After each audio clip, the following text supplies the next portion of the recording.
Hey guys, how's it going? Ghostly Rich here today, and today we're going to be changing a lock. So from the front you can see there's no screws, obviously, otherwise someone would break into your house. But from the back side, if you open your door and then lock it, you'll see two right here. So I'm just going to quickly remove these two. Ooh, that's a longie.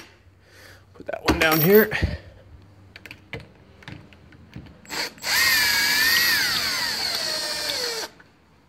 I'm going to leave that there for a sec. And then from there, after you loosen this, your deadbolt should come right out of right there. Now, for the bottom one, you'll notice that I didn't have screws. So you might have to slide the decorative plate forward and then look for an Allen key hole. If you find an Allen key hole, find an Allen key that fits it, loosen the screw, and you should be able, there might be two. I'm just checking mine. No, there's just one.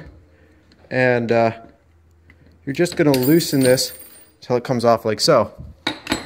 All right, next thing we're going to do is take off these two screws. So do that, and then this whole assembly, this assembly should be coming out, and this assembly should be coming out.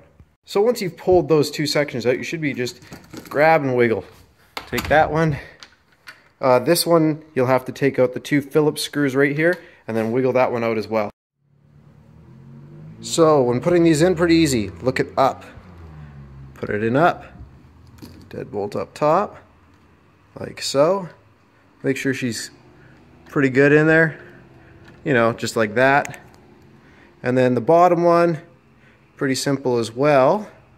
Again, just look for which side it says is up, if it says it.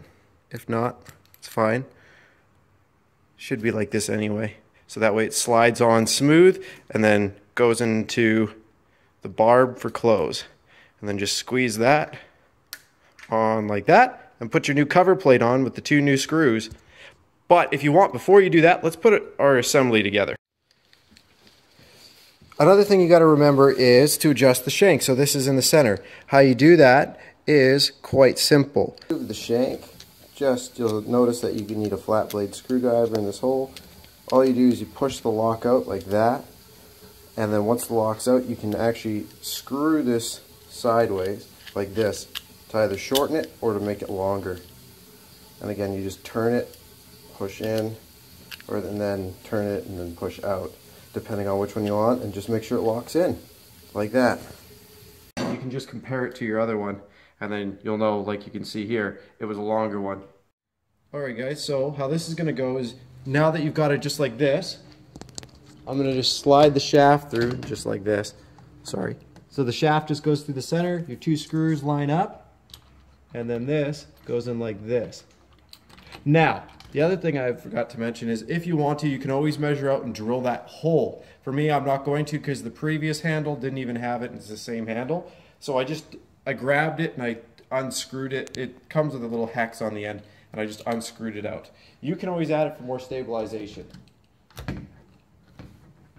Let's see if I can get this back in here. There we go. And then this just goes like this. And now we just tighten our two screws. And again, it does it the same way for the top lock.